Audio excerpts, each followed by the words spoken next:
Taylor. And I'm Marty Levine. We'll have that story in just a moment, but first tonight, a warning for parents in the East County. And Vic Salazar is live now with our story. Vic? Marty, students at two elementary schools in the Eucalyptus Hills neighborhood of Lakeside came home tonight with this note alerting parents to a possible danger for their children. Those who live here say it's a tight community, neighbors looking out for one another. A top priority, making the area safe for kids. The idyllic mood, however, has been shattered. I was hoping it wasn't for real, because, you know. Dwayne Wyford is speaking of the note sent home from school. It alerts parents to a weekend incident where 3 Eucalyptus Hills students say they were approached by a man in a van. The note says he attempted to lure students into the van by telling them he had puppies inside. The note asks parents to reinforce safety issues with their children. Wyford's 10-year-old daughter is prepared. Oh, I'm just going to make sure that if someone drives by and stops and asks me stuff and tells them that they have something in their car, something that they want me to see, that I won't take it and I'll run. We don't believe someone's out there on the loose trying to pick up kids. Sheriff's deputies say there is some information missing in this case. We would need a description of the vehicle, description of the person, his race, any vehicle license plate or identifying marks, bumper stickers such as that. They're pretty aware. Parents, however, are on alert. And being such a tight community here, these parents aren't going to stand for it, you know. They see that guy, they're going to roll him up.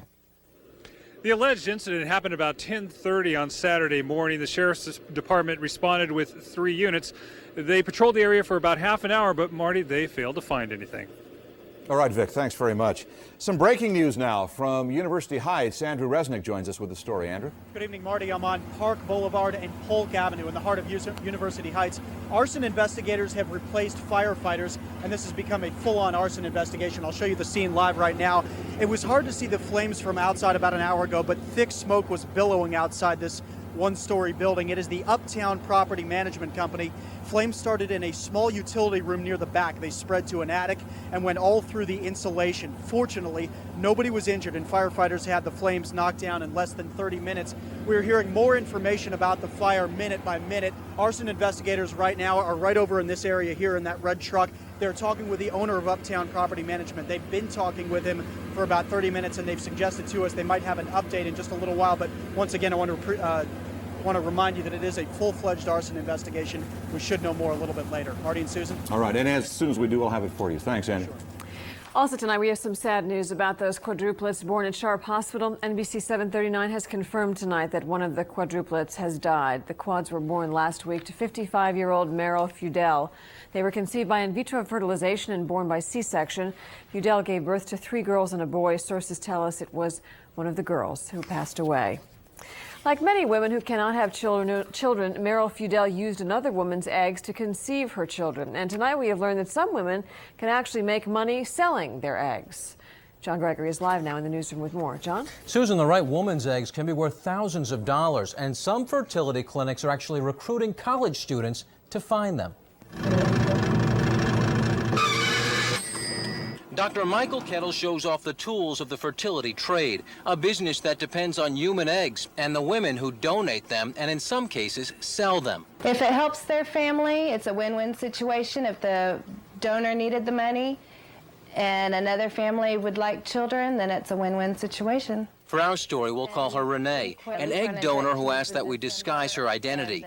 Renee didn't charge for her eggs, but others do. College campuses like San Diego State are where many fertility clinics come for egg donors. In fact, open up the Daily Aztec on any given day and you'll find ads offering good money for human eggs. This ad offers $3,000, money doctors insist is rarely the sole motive for donors. Almost always there's something underlying their motivation to be an egg donor above and beyond the reimbursement for the procedures that they have to go through, which are not trivial.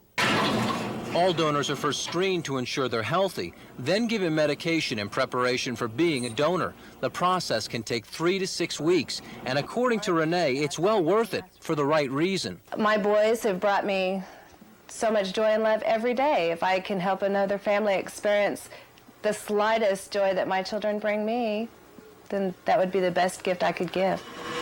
A gift that's impossible to put a price on.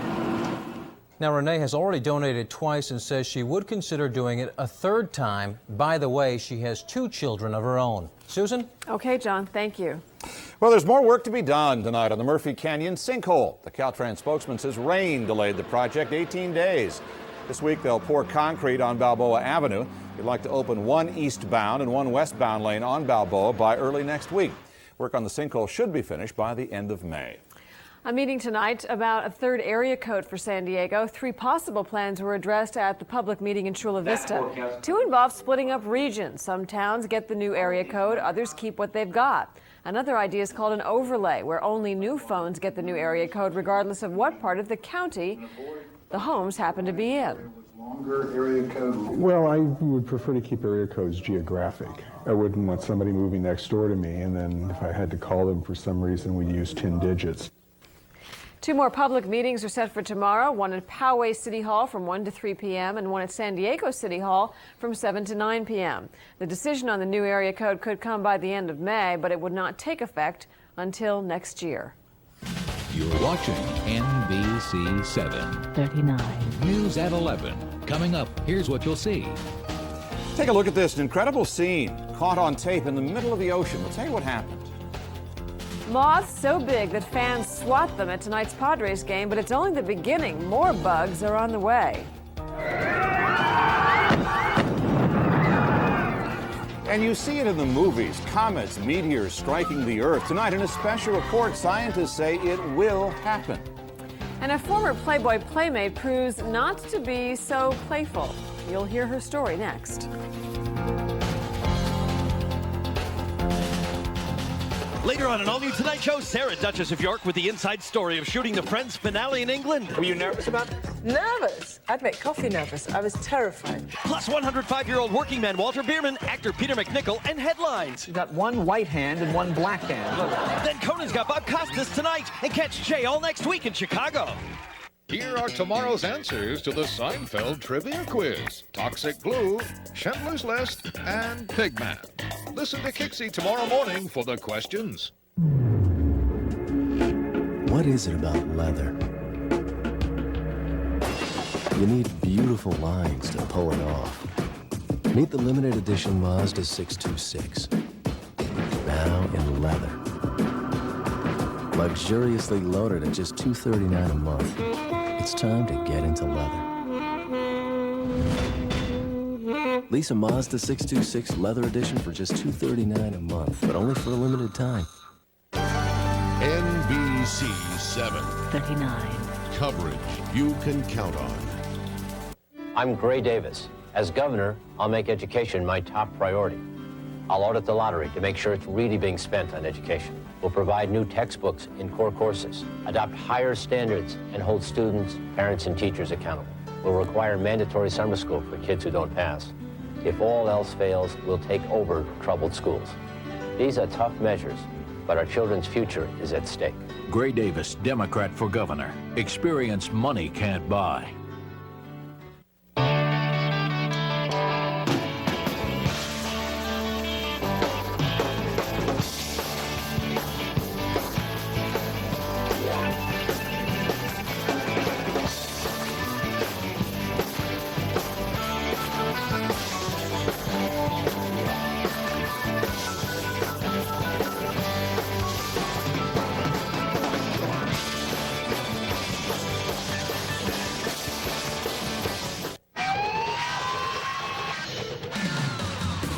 Play it hot.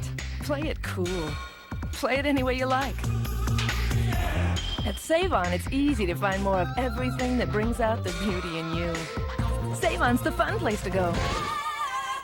More brands, more colors and creams, more fragrances and finishes, more of those sassy shines and shimmers that play up your best. Beautiful. Come play at Save-On. This news is brought to you by Save On Drug on NBC 7. 39.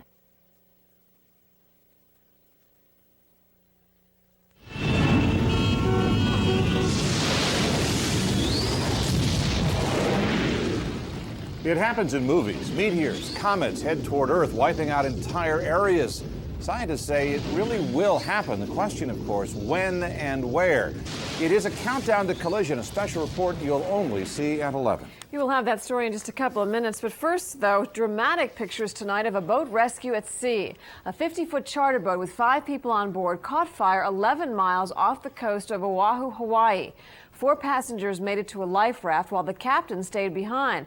The fire got worse, though. Minutes later, the captain jumped overboard. He made his way toward the raft. By the time help arrived, flames had completely surrounded the boat, spewing out thick black smoke. Navy rescuers took all 5 people, fortunately, to safety. A Rosarita Beach resort is looking less like an armed camp tonight. Armed soldiers were called off today from the Oasis Resort Playa Mar. Resort owners say they got the soldiers to leave after pleading with the federal attorney's office. More than 100 troops and federal judicial police descended on the resort Friday after the Mexican government seized the hotel for its alleged links to the Arellano Felix drug cartel. One of the hotel's owners spoke out today. He is not happy with the way things were handled. Well, they don't ask you. They just get in and they say we have another order. Let me see it. I never see it. The hotel has 4 owners. All deny connections to the cartel. Modern DNA science may help identify one of the men whose remains are in the tomb of the unknown soldier. The Pentagon is considering whether to exhume the remains. The family of Air Force Lieutenant Michael Blassie believe the remains may be his. He was shot down over South Vietnam in 1972. The Vietnam remains were placed in one of several crypts inside the tomb in 1984. At the White House, President Clinton remembers Israel's 50th anniversary as a nation. The president says peace talks must continue despite terrorist actions by extremists. Israel honored the president today for his role in the peace process, giving him Israel's highest honor, an honorary degree from Hebrew University. A united front against Iraq is looking a little less than united. The United Nations will maintain sanctions against Iraq, at least for now. But Russia and others want the wide-ranging inspections of Iraqi nuclear facilities scaled back, and the Council postponed any action on that request. Plenty of action on Wall Street today, but none of it positive. Investors brace for tomorrow's opening after a sell-off. That sell-off today because of fears of possibly higher interest rates sent stocks tumbling. At the end, the Dow Jones Industrial Average dropped more than 147 points.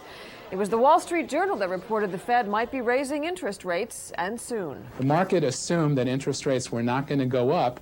Then there was an article in the Journal, and stock prices fell as a result. The NASDAQ and the American Stock Exchange were also lower. The Padres may be invading the National League and by storm, but tonight, another invasion at the stadium. Moths, those big, huge ones. They're everywhere. And yes, you can blame them on El Nino. An abundance of the insects all over the stadium, especially with the lights on.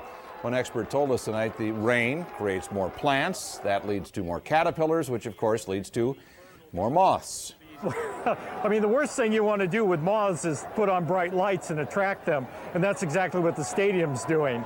And so any moth that's in Mission Valley is going to want to be here. When you're trying to hit, or you're on deck, I remember walking up on deck and it flew in my ear hole, so I'm trying to get them out of my ear, you know what I mean? Entomologists say the moths are just one of many insects invading us following this El Nino winter. Just as El Nino fades from our weather maps, a new threat looms overhead tonight. A major meteor shower could hit the Earth this fall. Scientists say the November 17th event will be more like a meteor storm, the worst to pelt Earth in 33 years. Most of the meteors will be no larger than a grain of sand, but they will be a threat to more than 500 Earth-orbiting satellites because they will be moving very, very quickly. Moving at over 200,000 feet per second, which is 70 kilometers per second, which is moving 100 times faster, more than 100 times faster than a bullet. Scientists and Air Force officials met today to talk about protecting satellites during the meteor storm. They say the Hubble telescope should be turned around to shield its optics, and the space shuttle should be grounded during that time. Talk of meteor strikes and comets heading toward Earth sounds like science fiction, but experts say not only can it happen, it will. And as John Gregory found out in this special report, it is a countdown to collision that we may not be ready for.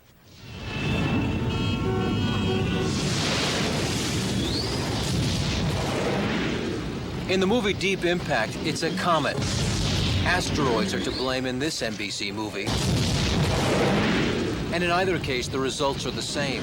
Devastation you don't have to go to the movies to see. In the Arizona desert just east of Flagstaff, the level sandy surface is shattered by a huge hole. They say the explosion was greater than 20 million tons of TNT, which is larger than a 20 megaton bomb. Chuck Cousins gives tours of Meteor Crater, an impact site created by an asteroid nearly 50,000 years ago. This crater is nearly a mile wide, and yet the meteor that created it was probably no more than 150 feet in diameter.